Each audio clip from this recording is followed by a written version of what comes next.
This is my Canyon Aeroad CF SLX. And yes, you have seen it before many times, but then that's not a surprise because it's over 3 years old now, and it has even been the star of its own video on 2 prior occasions. But it has changed quite significantly recently because it has been tailored for a specific purpose. Now, can you guess what that purpose is?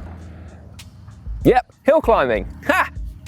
Perhaps not all that many of you were expecting that answer, but all will be revealed in a forthcoming GCN video. But to fill you in, basically, I've been trying unsuccessfully to set a new personal best up a climb that's local to me. And so I've done what all self-respecting bike geeks do and turned to my bike. I have upgraded it, yes, with the help of Chief Boffin at Ceramic Speed, Jason Smith, and also David Morse, who is an advanced development engineer at Zipp. This bike is now in full hill climbing beast mode. Basically, it's about as tweaked and as modded and as fast as I could get it. So let me talk you through it. Now, the Aeroad frame design has actually been around for over 4 years, but despite that, when you look at various data sets or independent testing that you can find online, it's actually still really competitive in the wind tunnel. A lot of that is down to the design of the basic frame, so the aerodynamic tube shape, super narrow front end, which even has its own custom bearings in there to keep a really low profile, but also things like the aerodynamic seat post and the one-piece bar and stem, which, yes, has a lot of spaces underneath, and every time this bike is featured in a video, 1 or 2 of you will kindly tell me that I need to slam that stem. But before you do, take a look.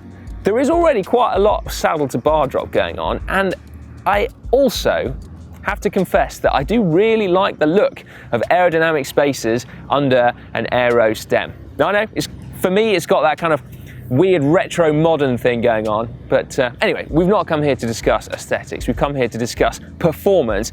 And yes, it is probably an unorthodox choice of frame for a hill climb, but again, when you look, it's still competitively light, just 940 grams for a size medium frame, which this one is. I could, of course, save 200 to 300 grams perhaps with a different choice of frame, but then I would lose that aero advantage.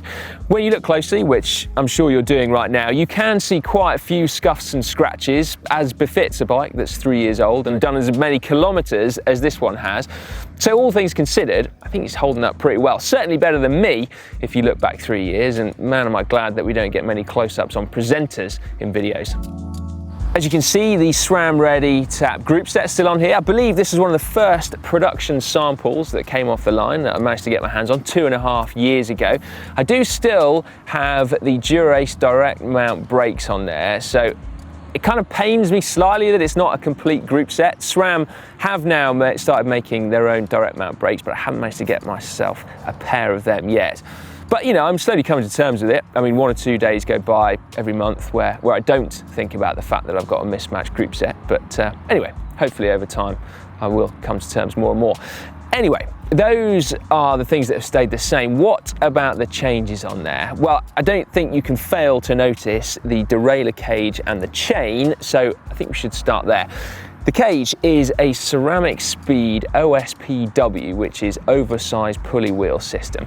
So basically, you replace your derailleur cage to allow you to fit those giant 17-tooth pulley wheels.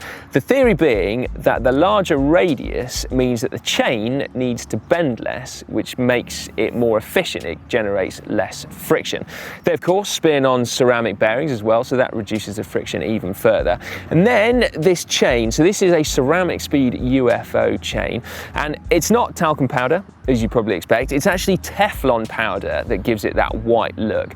And so Ceramic Speed take an ordinary chain and then they strip it right back to bare metal, then they polish it up to reduce friction, and then they add their special coating to it.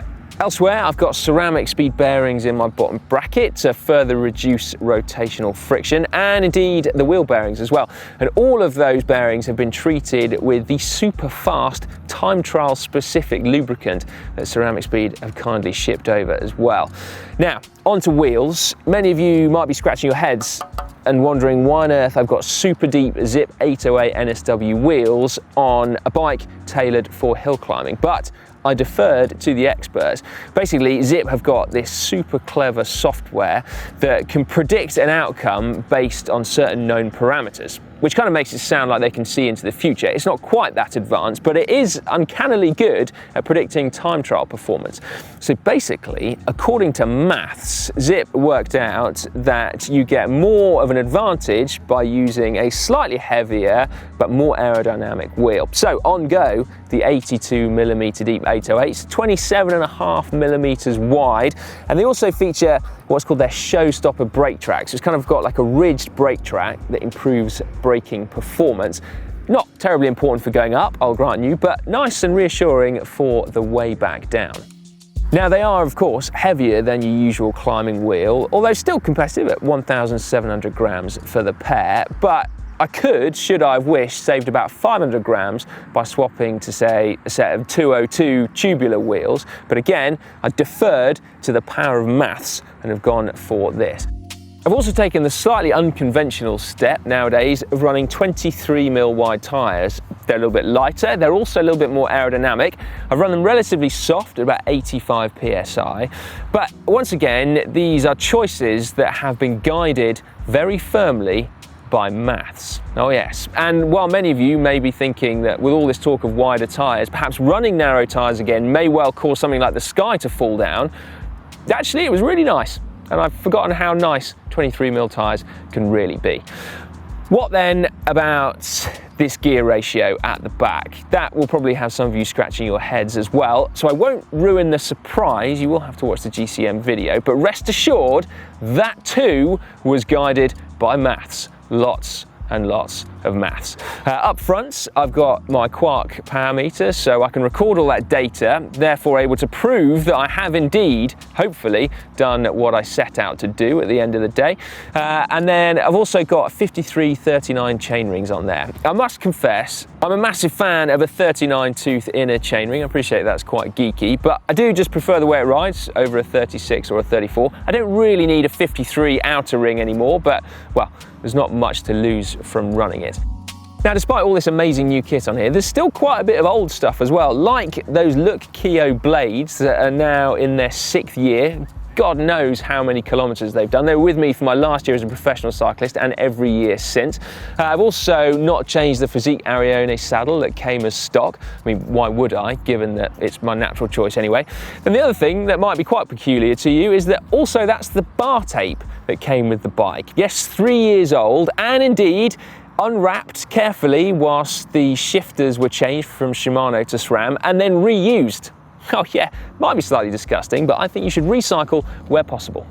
Finally then, up front, I've also got my Wahoo Element Bolt. I haven't got an aero mount for it on this bike. You need a specific mount for those bar and stem, but I did add a cheeky little adapter that allows me to use it on there. As you've seen, weight hasn't been of the utmost priority with this bike, but I am quite intrigued to know what our scales tell us. So, are you ready? 7.5 something. I will also let you listen to my freewheel because it sounds like a swarm of angry bees.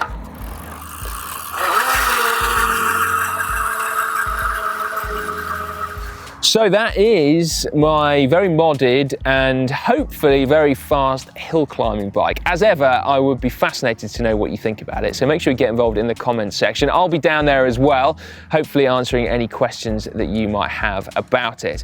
As I said, the video to which this accompanies will be up on GCN shortly, if indeed it's not up now.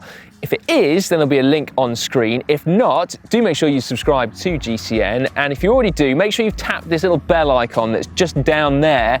That way you'll get a notification of when the video goes up.